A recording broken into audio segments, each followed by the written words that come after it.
Lastri. Aku bekerja di salah satu perusahaan swasta di sebuah kota kecil. Hari ini aku dapat giliran untuk pulang malam. Biasanya suamiku tepat waktu kalau menjemputku. Tapi entah kenapa malam ini hingga sudah setengah jam lebih menunggu suamiku belum juga datang. Sudah aku telepon berkali-kali namun tidak diangkat. Rasa resah pun mulai menggelayutiku. Teman-teman yang lain pun sudah berkurang satu persatu. Mereka sudah pulang menggunakan kendaraan masing-masing maupun dijemput. Dalam kegalauan begini aku bingung apa yang akan aku lakukan. Mau kembali ke tempat kerja atau ke pos satpam rasanya malas. Saat ini, pikiranku hanya tertuju pada suamiku.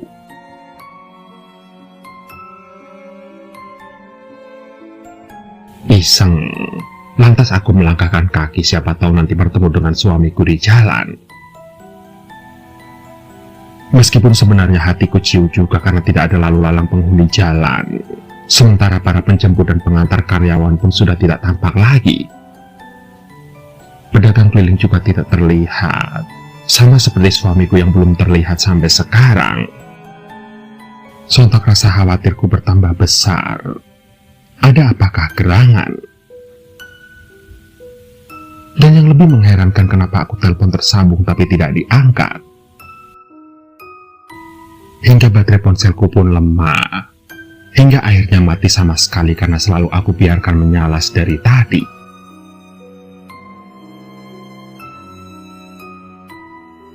Hingga entah sudah berapa lama aku berjalan, yang pasti tempatku bekerja sudah tidak tampak lagi.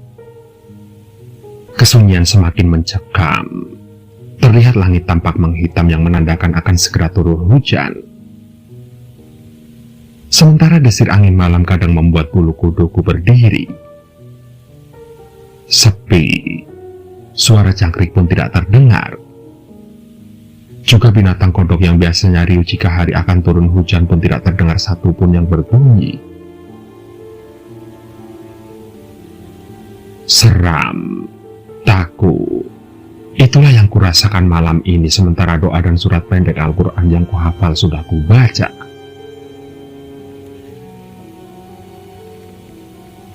Ingin rasanya mau nebeng, tapi sama siapa?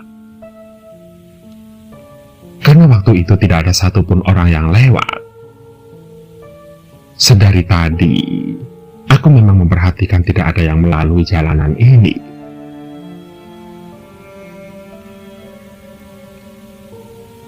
Aneh, kenapa nggak ada satupun kendaraan yang lewat sini? Apa mereka semua memutar mengambil jalan yang lain? Gumamku dalam hati.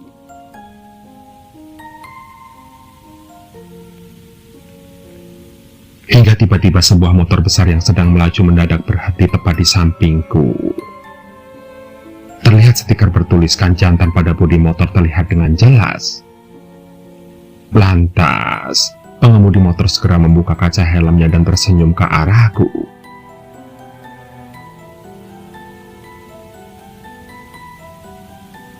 "Mari mbak, saya antar," sapanya.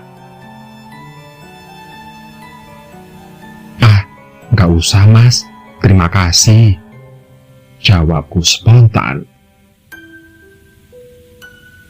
Iya, aku tidak boleh gegabah menerima tawaran tumpangan dari orang yang belum aku kenal, apalagi seorang pria.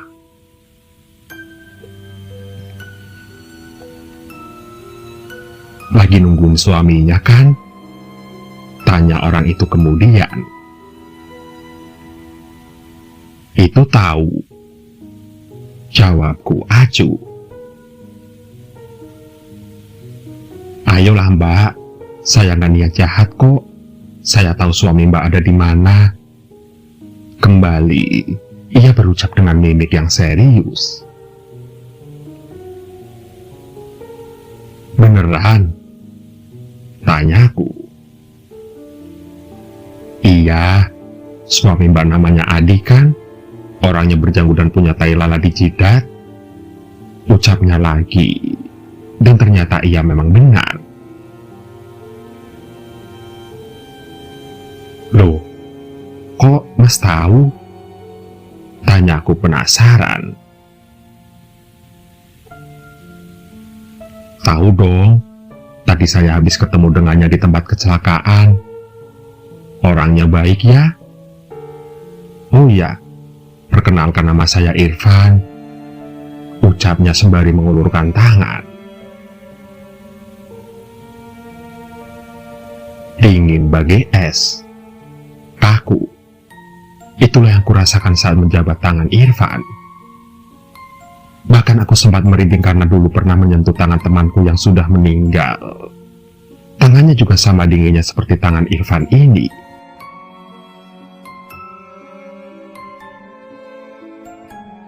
Ih, tangannya dingin banget kayak mayat. Batinku.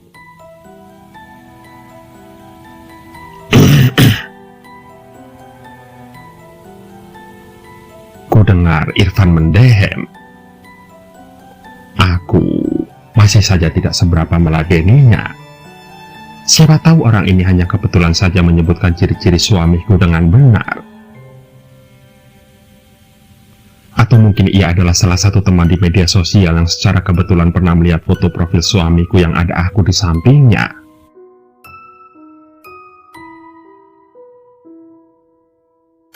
Mbak, ayo saya antar ke tempat suaminya berada. Suami Mbak itu tadi menolong orang yang kecelakaan tunggal, ujarnya lirih.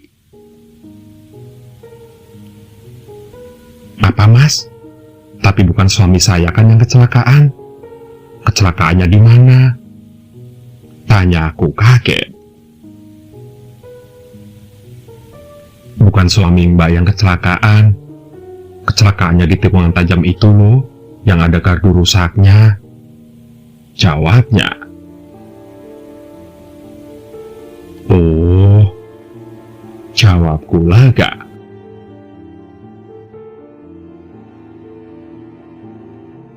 Jadi, suami Mbak sedang mengantarkan orang yang mengalami kecelakaan itu ke rumahnya karena ia ingin sekali bertemu dengan ibunya. Dan kebetulan saya tahu juga rumahnya. Mari, saya antar Mbak ke sana. Ujarnya lagi. Kamu kok banyak banget taunya ya? Tanyaku masih curiga. Iya, tadi saya sempat bercakap-cakap juga dengan suami Mbak kok. Mari Mbak silakan naik. Ujarnya menawarkan. Oke, tapi kamu gak menipu saya kan? Tanyaku memastikan. Ya Allah Mbak, masa saya bohong sih? Untuk apa? Demi Allah Mbak, saya gak menipu Mbak. Ujarnya dengan pasti. Lantas, aku pun bergegas naik ke motor besar itu yang segera melaju dengan kecepatan sedang.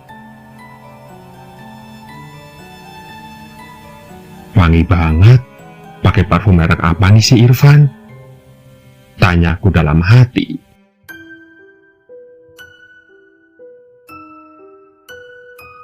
Sementara di sepanjang perjalanan aku merasa agak heran. Rasanya aku bukan seperti naik motor, tapi seperti naik sesuatu yang terbang. Karena kalau kita naik motor dan lewat di samping pohon tinggi, biasanya batangnya yang terlihat oleh mata kita. Sementara daunnya tidak terlihat karena posisinya di atas. Aku memang hafal betul jalan yang sedang kami lewati ini. Pohonnya memang tinggi-tinggi. Namun kali ini mengapa aku melewati rimbunan daun-daun pohon? Bahkan pucuknya aku bisa melihat dengan jelas. Mungkin hanya perasaanku saja, efek lelah dan ngantuk mungkin. Pikirku menenangkan diriku sendiri. Sementara si pengendara motor yang bernama Irfan itu juga tidak pernah mengerem motornya. Sepertinya jalannya tidak ada belokan dan lurus terus. "Nah, kita sudah sampai, Mbak," ujarnya setelah kami sampai di sebuah rumah tua yang letaknya paling ujung. Nampak bendera kuning berkibar di sana. Suami Mbak ada di dalam rumah itu. Beliau sedang menenangkan seorang ibu yang sok berat karena putra semata wayangnya baru saja meninggal. Makanya suami Mbak tidak sempat menjemput Mbak. "Jangan dimarahi ya Mbak suaminya," ujar Irfan.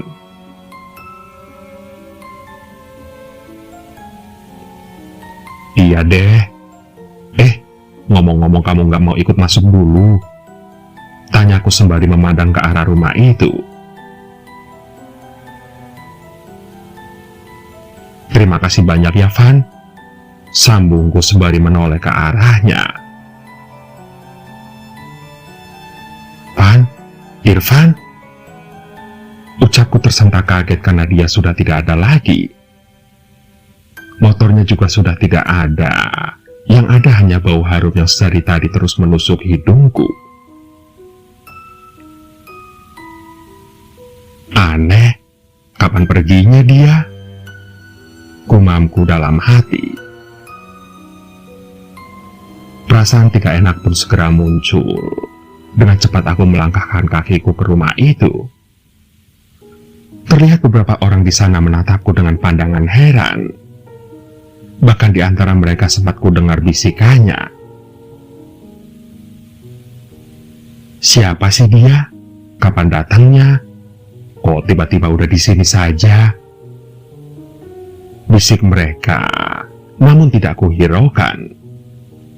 Karena mungkin bisikan itu juga bukan tertuju kepadaku.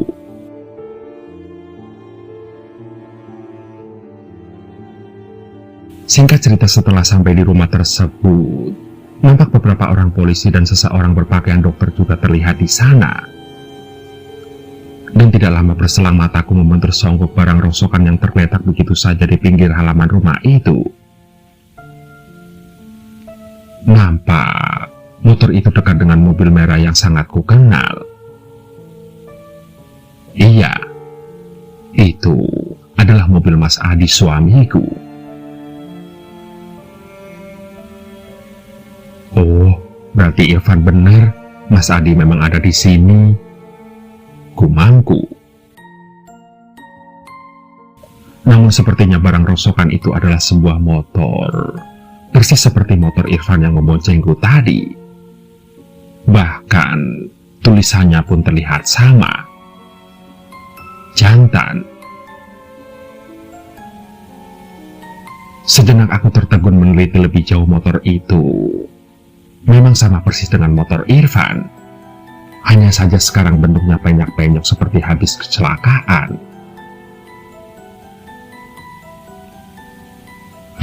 Mungkin motor yang berbeda, hanya merek dan tulisannya saja yang sama. Stiker tulisan kayak begitu kan banyak dijual di pinggir jalan, batinku.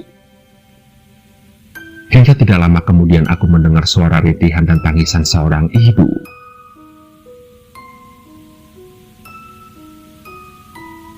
"Irfan, jangan tinggalin ibu, nak.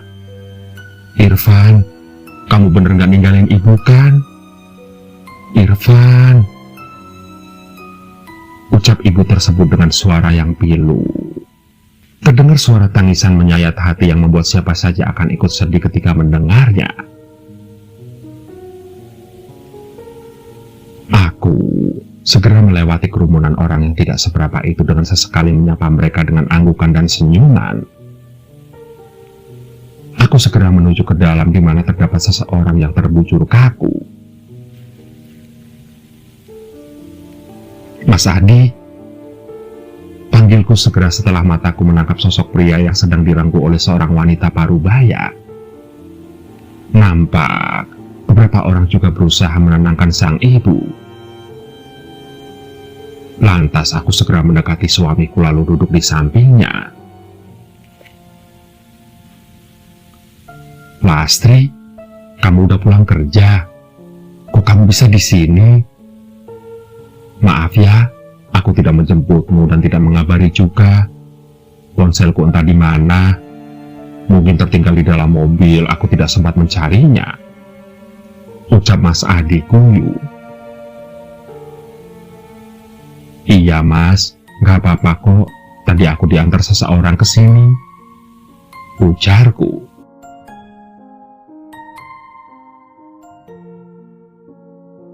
Diantar seseorang? Siapa?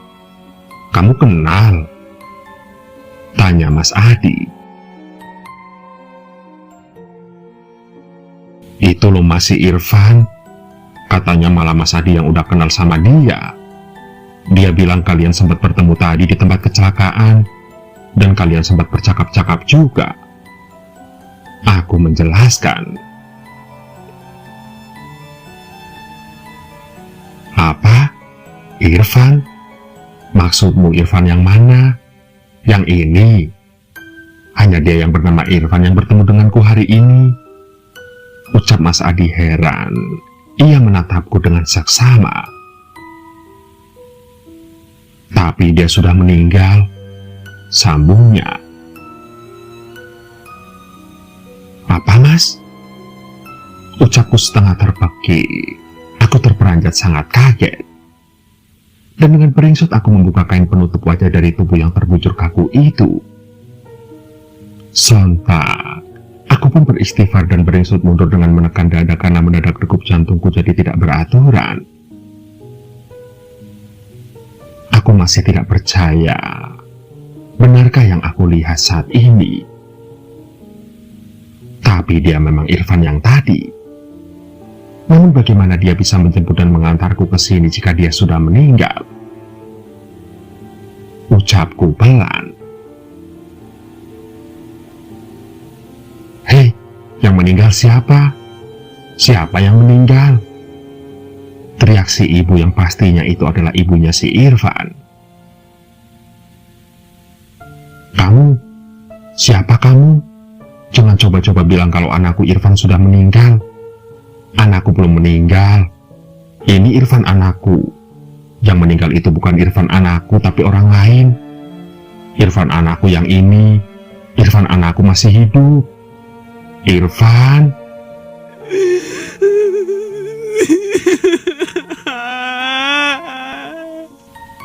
Tangis si ibu sembari memeluk Mas Adi erat. Nampak, Mas Adi pun memeluk dan mengelus punggungnya. Mas Adi mencoba menenangkan ibunya Irfan yang belum bisa menerima kenyataan bahwa anaknya telah meninggal.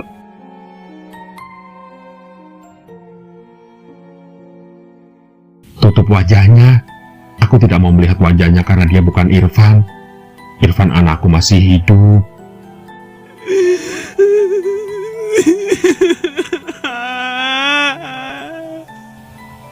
Irfan, Irfan.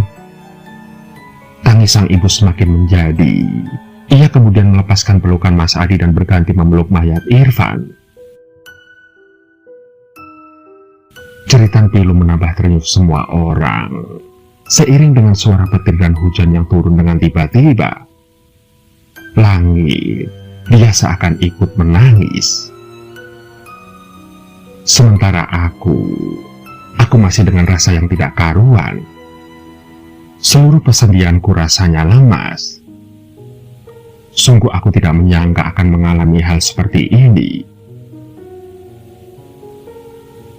Mendadak bau harum yang tadi aku cium pada tubuh Irfan muncul lagi. Dan dengan tatapan nanar aku menangkap sosok Irfan yang sedang berusaha menenangkan ibunya. Dan itu adalah pemandangan terakhir yang aku lihat karena setelahnya aku tidak ingat apa-apa lagi.